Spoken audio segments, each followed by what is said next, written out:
young'uns, it's your social distancing grandpa, and I wanted to chat with you about. This year has seen a explosion in sim racing terms. The COVID-19 crisis causing people to be stuck at home, motor racing events being stopped, and it's been a silver lining really. The esports has been great, and people have been getting involved, more people than ever, getting racing. A lot of questions have cropped up online and have been answered on YouTube in various different ways, such as what's the best sim to begin with if you want to start sim racing, what kind of rig do you need for it. One of the most common that I see is what's best, a wheel or a controller?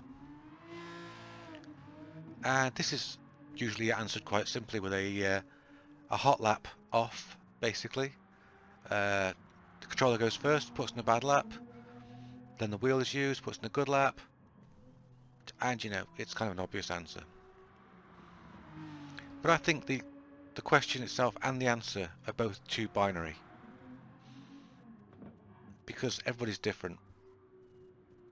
When I started playing racing sims, we didn't have wheels. In fact, I didn't even have a joystick as it was back then. I used to play on keyboard. So back then, perhaps the question on YouTube, if we got it at that time, would have been, what's better, keyboard or joystick? I've decided to ask a different question. Not what's better, a wheel or a joypad, or a wheel or a controller or whatever. I've decided to ask the question, what happens if you take a load of controllers and a keyboard and a mobile device and a couple of wheels and you throw them all against each other in a contest? A race, if you would, to validate the responses given by these YouTubers and influencers, that indeed the wheel is the ultimate controller for sim racing. The reason I'm doing this is actually threefold, so I'll go through the reasons, my logic. First of all, as I've said, I was using controllers other than wheels long before I was actually using a wheel, and I actually feel more comfortable with a controller now. I still feel comfortable racing on keyboard, perhaps more so than racing on a wheel, which I actually struggle with, so go figure. Secondly, I watched one of these what's faster, a wheel or a controller videos a little while ago, in which the YouTuber himself had to do a second run on the wheel, because the first run the controller just blitzed it, which was an unexpected outcome, obviously. The third reason is Danny Solis. If a few of you gone, who? Okay, Danny Solis is a American GT Sport player. Very popular, very well known in the GT Sport circuit. When he originally came to the GT Sport Championships, of course, Danny was using controller while everybody else was on wheel. These guys who raced the GT Sport Championships would crush the best of us on a bad day. So for him to make it to that level on a controller showed that, of course, the controller was competitive. He races on a wheel now for obvious reasons. It's the evolution of sim racing. But it does still beg the question, do you need a wheel to be competitive? So here's how I'm going to do the first contest. It's going to run on GT Sport, and the reason I'm running it on GT Sport, there's a few reasons actually. It's the robust livery editor, which allows me to really show which car is running which controller, and it's also got quite a good replay system as well, which I'm very fond of.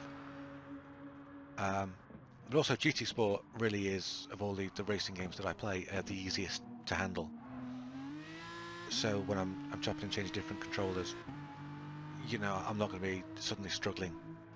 I'm going to be using controllers which are for the PlayStation 4, obviously, because GT Sport is a PlayStation 4 title, but I'm also going to be running controllers that are not for the PlayStation 4, and as we go along I'll actually show you how you can remap those and use them for the PlayStation 4.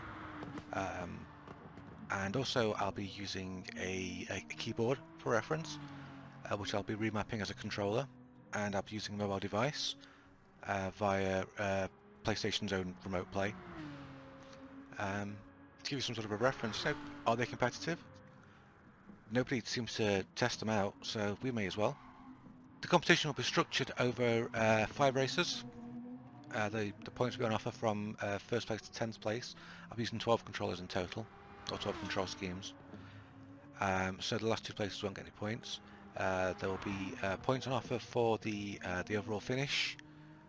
So they'll be timed for the number of laps that is relevant to the circuit. Obviously, some circuits different lengths, so there'll be a different number of laps. So there were points for that. There were points for the fastest lap.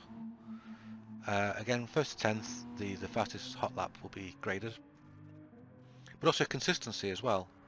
So I'll be grading the difference between the fastest and the slowest laps of a controller to see if one controller is perhaps more consistent than another. As I've said, we'll be running on Gran Turismo Sport. There'll be 5 circuits for the first test, which is the basic race test. So that'll be Dragon Trail Seaside layout, Lago Maggiore GP layout. There will be Brands Hatch GP layout. There'll be the Red Bull Ring in the wet, which should be fun, and Monza with chicane. And the car we're using is the Aston Martin Vantage V12 GT3, and I've picked that for ease of driving, so it might help out, say, the keyboard or the remote play. The settings for all the controllers will be the same for the car. It will be all assists off, with the exception of the ABS, which will be at default. Because anybody that plays GT Sport knows that the ABS off option is absolute garbage on Gran Turismo Sport. You may as well be just, using the handbrake. So let's take a look at the teams that are going to be competing. First of all, the PS4 entry is the DualShock 4. That's going to be the PlayStation Works team. Our PlayStation Legends team is the DualShock 3 controller, which is remapped, and our PS Mobile team is remote play via an Android mobile phone. For Logitech, it's the first of our wheels, and it's a very popular wheel, which is the G29. Then we have the second of our wheels, the Hori RWA Racing Wheel Apex, and also representing Hori, the Hori Junior team, which is running the PS4 Wired Controller Mini. I've included a controller from GameSir, the T4W, which is primarily a PC controller. That's going to be remapped. But perhaps far more surprising, Nintendo, the Nintendo Switch Pro controller, not something you'd expect to see on a PS4. Then we've got quite a new controller, which is the a PowerA Enhanced Xbox One controller. We've also got 2 controllers representing the Xbox 360 controllers. That's the Microsoft Xbox 360 controller, which came bundled with the console, and also the PDP Afterglow. Last but by no means least is the keyboard I mentioned earlier, the Razer Chroma Black Widow. So I hope you'll join me. That's going to come in really soon. It'll be the battle of the controllers, controller wars, basically. Like if you like, subscribe if you want to stay up to date with what's happening, and hopefully I'll see you soon for Controller Wars, the first round in Dragon Trail Seaside layout very, very soon. Ta-ra, young'uns.